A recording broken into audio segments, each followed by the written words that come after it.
Bonsoir la famille, bienvenue dans cette nouvelle vidéo. Alors la famille, dans cette petite vidéo, on va parler de cette sortie de Dr Edouard Zotomo.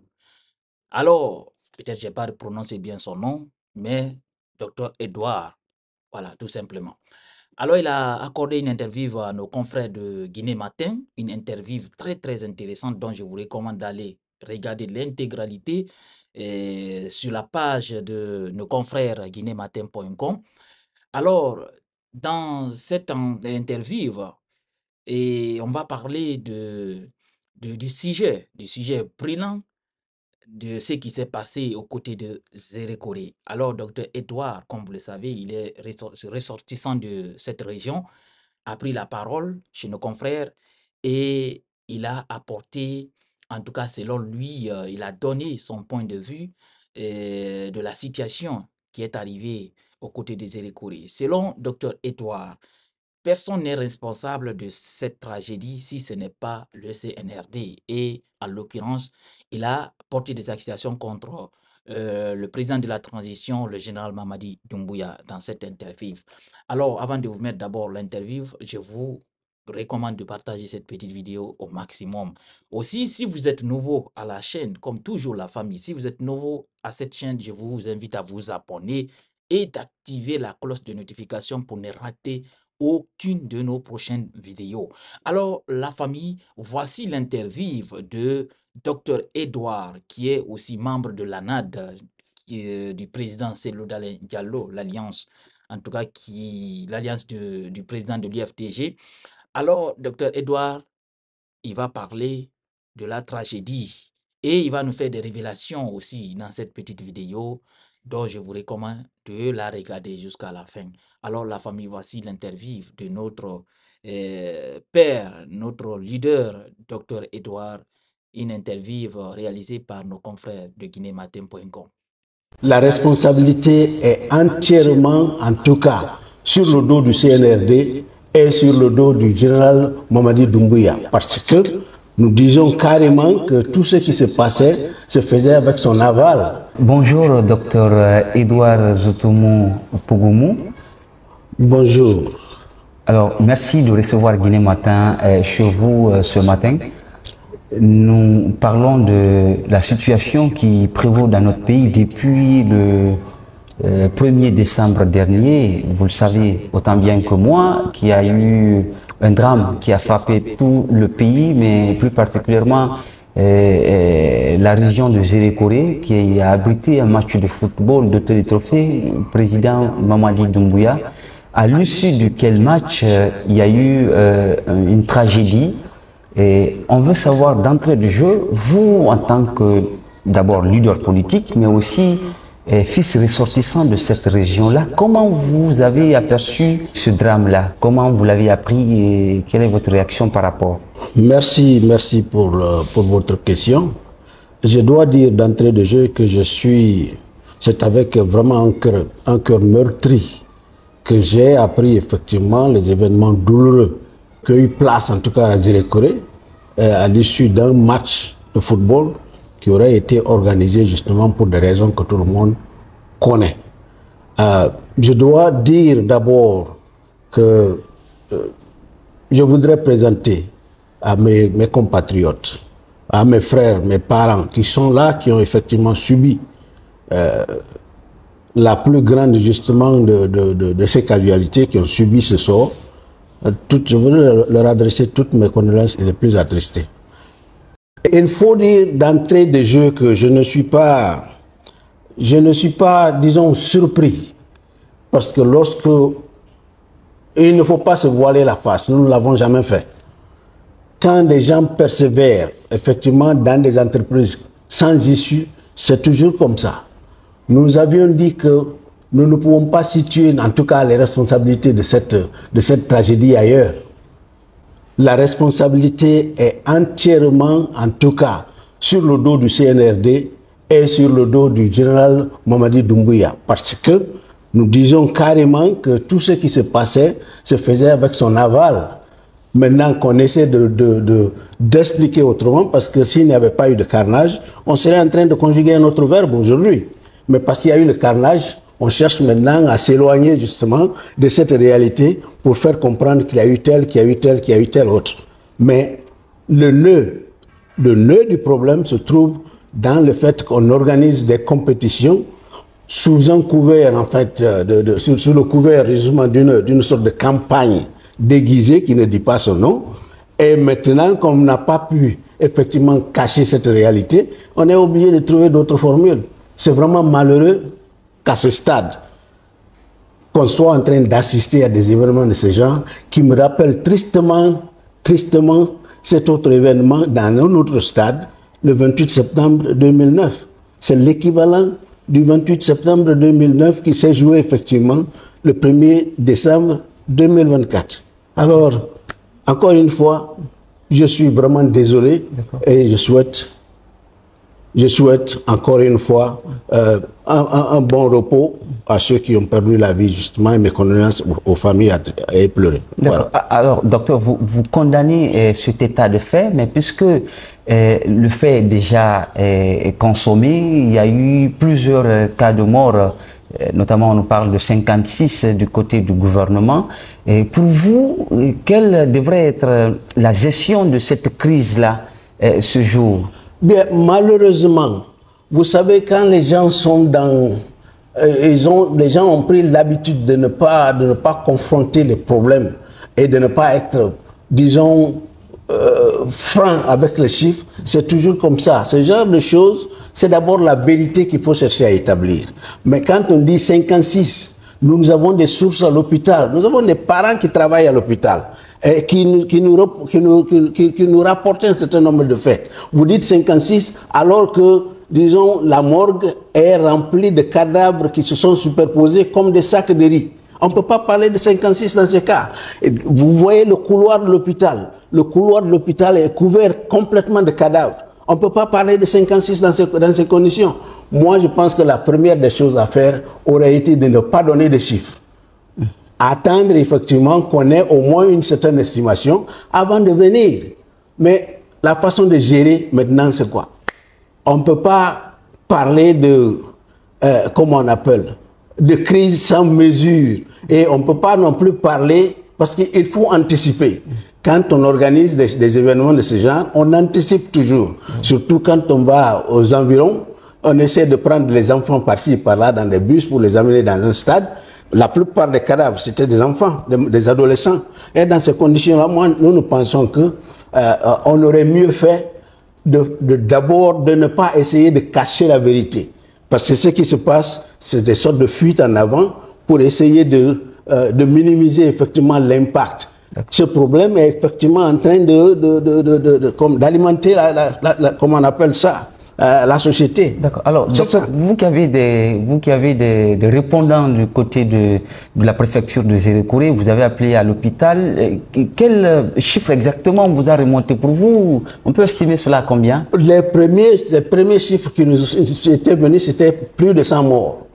Quelques heures après, quand les gens sont revenus, ils nous ont dit qu'il ne faut même pas compter sur 100, c'est plus de 300.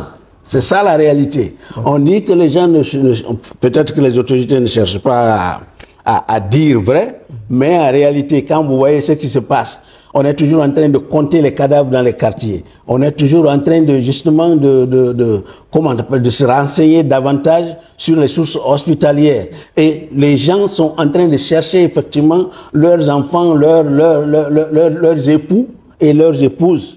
Donc on ne peut pas parler de 56, on ne peut pas arrêter de chiffres quelques minutes seulement après. Donc nous pensons que c'est en tout cas au-delà de la centaine ou alors de plusieurs centaines. C'est ce que nous savons. D'accord. Alors parlons toujours de l'organisation, de la gestion de ce carnage-là. Dites-nous, est-ce que sur le plan sécuritaire, comment vous avez trouvé, façon ça a été géré avec des tirs à gaz lacrymogène dans le terrain? Justement, je pense qu'ici nous sommes dans la culture de la violence. Sinon, quand les gens s'organisent, quel que soit le type de manifestation, le contrôle de foule ne se fait pas avec des armes de guerre. Le contrôle de foule ne se fait pas avec le gaz lacrymogène, surtout dans un terrain poussiéreux. Vous savez, le stade, si vous connaissez, le stade du 3 avril, il est très poussiéreux. C'est une seule entrée, une seule sortie. Surtout en rénovation, nous apprendons. Le stade n'est pas prêt. Le stade n'a jamais été, depuis que moi j'étais au lycée, à Zérekoré, je parle des années 76, ce stade est de cette façon. Alors quand on veut relever, il faut au moins qu'on attende. Vous savez, en Guinée, il n'y a pas de stade qui réponde à des normes internationales. C'est même la raison pour laquelle on ne joue aucun match ici en Guinée. Mais si on doit organiser un match, de surcroît un match pour appuyer, nous le disons, pour appuyer la candidature peut-être non annoncée, mais qui est perçue, qui est réelle du général, ben, il faut qu'on prenne les dispositions. Eux-mêmes l'ont dit dans la charte. Quand des gens manifestent, d'abord c'est interdit, mais s'ils doivent le faire, il faut qu'ils en prennent la responsabilité. Ça ne coûterait rien donc de passer et de prendre toutes les mesures pour ne pas qu'il y ait de débordement. Ce n'est pas une raison pour qu'on lance le gaz lacrymogène, justement, même s'il y a des échauffourées dans un terrain de football, ce n'est pas avec le gaz lacrymogène qu'on va départager. C'est pourquoi il y a les forces de sécurité. Le maintien d'ordre se fait avec les gourdins. Vous descendez avec les gourdins sur le terrain, comme ça vous maîtrisez vite les gens et vous les séparez, c'est ça. En tout cas, ce sont des altercations entre des footballeurs. Nous pensons que c'est loin de là. Alors c'est ça. Vous parlez de l'éventuelle candidature du président de la République. Dites-nous quelles sont les causes, selon vous, qui ont mené à cet incident-là. Mais nous pensons que dans un climat aussi volatile que celui que nous sommes en train de vivre présentement, on est en train de vivre un climat où d'abord on ne veut pas effectivement qu'il y ait des bruits autour de cette candidature de façon non contrôlée. C'est la raison pour laquelle on ne veut pas que les médias en parlent. C'est pourquoi les médias sont partis. C'est pourquoi on ne veut pas que même les partis politiques en parlent. C'est pourquoi ces partis politiques-là sont, je dis, les personnalités-là sont en sursis. C'est ça la réalité. C'est une question de temps.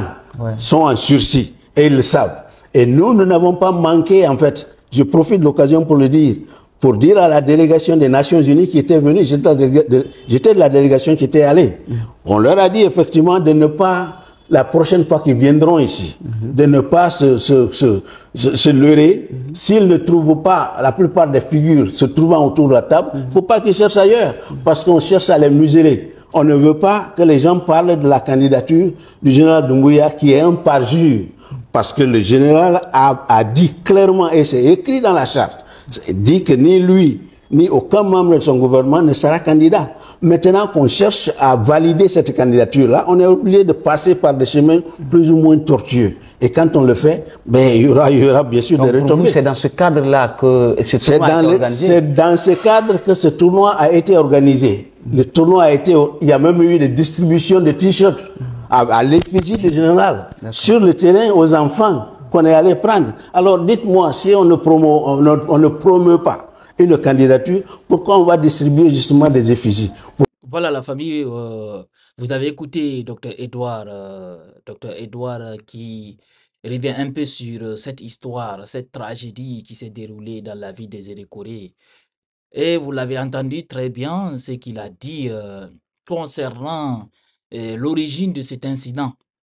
Il l'a dit et vous l'avez entendu, en tout cas, d'où vient, au fait, quelle est l'origine de cet incident.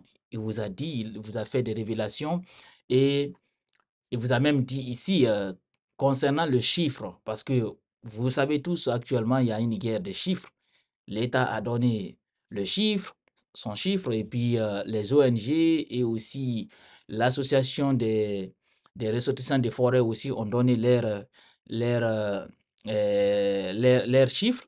Mais ce qui reste clair, c'est que le nombre 56 qui a été donné par l'État n'a pas été mis à jour. Parce que l'État avait donné ça depuis, je crois, le jour même du drame, que l'État avait donné ces chiffres. Mais jusqu'à aujourd'hui, l'État est incapable de mettre à jour, d'aller mener encore des enquêtes pour savoir exactement le nombre de personnes qui ont trouvé la mort lors de cette rencontre. Et vous l'avez entendu, selon Dr Edouard, l'enquête que eux ils ont menée, parce que vous ne pouvez pas s'en savoir, il a dit qu'ils ont des parents qui travaillent dans les hôpitaux et ils les ont remonté des chiffres qui dépassent des centaines de personnes qui ont été tuées. Et vous l'avez bien entendu. Et ce qui est clair quand même, ça dépasse les 56. Alors, vous avez écouté, selon Dr Edouard, cet incident, l'origine de ce drame vient, en tout cas, concernant la candidature du général Mamadi Doumbouya. Parce que vous savez très bien, ça fait un peu longtemps que les gens avaient commencé à mener ce genre de campagne, en tout cas pour pousser le général à se dédire, pour le pousser à ne plus tenir sa promesse qu'il avait donnée. Et depuis quelques bons moments, on a vu des opportunistes qui, en tout cas, qui avaient commencé à dire que Mamadi ne doit pas partir. Mouvement des anciens ministres, mouvement de tel directeur.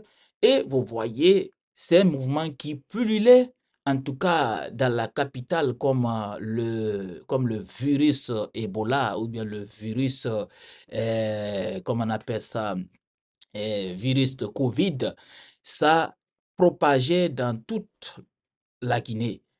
Alors, si quelque chose arrive, alors dans cette, comment on appelle ça, dans ce mouvement de soutien et que les autorités étaient là, observaient ça, c'est tout à fait normal que les gens les accusent, les gens au fait, leur portent la responsabilité de ce qui est arrivé. C'est ça, docteur Odedouard a fait. Rien d'autre, c'est ça il a fait. Parce que selon lui, tout ce qui était en train de se tramer, au fait, les autorités voyaient ça. Et puis, les autorités étaient invitées à ces moments. On partageait les tissords partout avec l'effigie du général Mamadi Doumbouya, même si l'État, après ce drame, ils ont pris les responsabilités, en tout cas pour dire que tout mouvement, en tout cas qui utiliserait l'effigie du général Mamadi Doumbouya sera poursuivi. Ah, mais après, c'est comme ce qu'on dit, docteur après la mort. Sinon, si on avait, en tout cas, appliqué les communiqués du CNRD qui interdisaient tout mouvement de soutien, sincèrement, on n'allait pas arriver aujourd'hui au cas du Zérékoré.